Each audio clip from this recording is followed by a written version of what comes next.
Well, this week, Victoria's Secret crowned her as the sexiest songstress, but it seems Beyonce is just too bootylicious for some angry New Yorkers who've taken to covering up one of her ads at a Lower East Side bus stop. Love it when you do accents. The poster advertising clothing label H&M is reportedly censored on a daily basis, with a sheet of paper being taped over the singer's bottom half. The repeated censoring is thought to be the work of residents living in the conservative neighbourhood.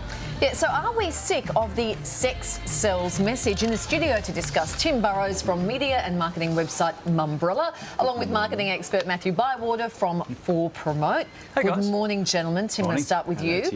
Do you see where the locals are coming from? This is said to be a conservative neighbourhood. I wasn't sure that New York was that conservative, even in specific neighbourhoods.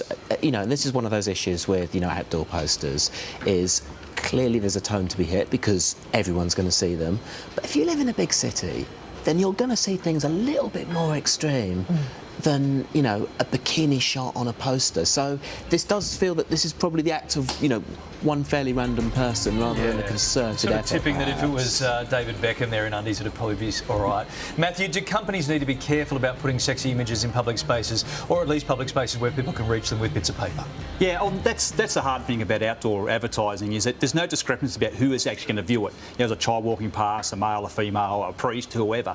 But you should actually first differentiate between the two types of sex sells. I think we get confused at times. There's the physical attraction we often look at between a male and a female. Most of those we can get away with. Might be a little bit grey. They can push a little bit. I think this one's fine, but it's in that area. And then there's the other side, which is we're looking at one, I think, example soon about the tool shop, which is more along the lines of the horizontal folk dance, where we're sort of suggesting something further, and the inference is actually something which does not stand up to community standards.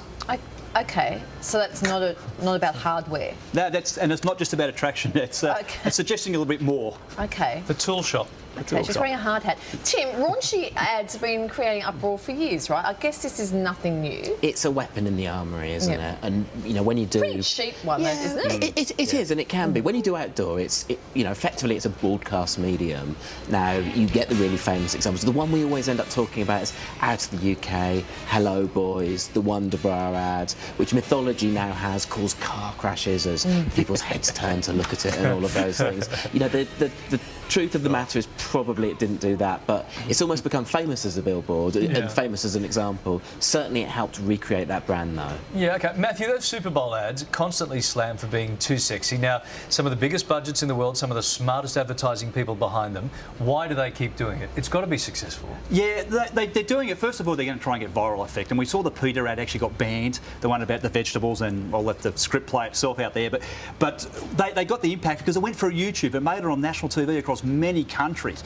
But you still got to question the relevance to the brands. In the case of Katie Upton and Mercedes-Benz, I mean, this is a premium luxury car brand. What are they doing? Marketing really essentially to teenagers. 68% of the demographic for automobile car sales, 68% influenced by women. And most women would not find that ad attractive to actually look at as far as buying a luxury premium car. In one word, Tim, does sex still sell? Yes, of course it does. Matthew? 2 words, when relevant. When relevant. Cool. Okay, we don't believe in sex selling. We'll show you those pictures of us in Cozies soon again.